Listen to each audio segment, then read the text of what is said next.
সাহায্য করা, সহযোগিতা করা, এটা ইসলামী শরিয়ার দৃষ্টিকোণ থেকে কোনো নিষিদ্ধ কাজ না।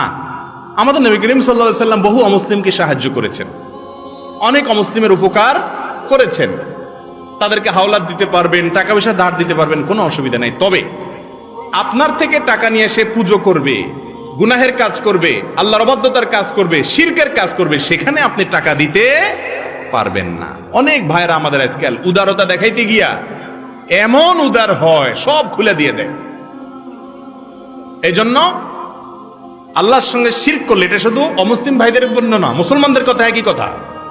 কনসার্ট হবে, গানের অনুষ্ঠান হবে, কিছু লোক আছে দেখবেন মাহফিলের সময় পয়সা দেয়, কনসার্টের সময় পয়সা দেয়। বা মুসলমান আল্লাহ আল্লাহ, বা হিন্দু রাম রাম। বুঝতে পারছেন? সব চরকা তেল দেয়। এটার নাম গোলালু, মুনাফিক।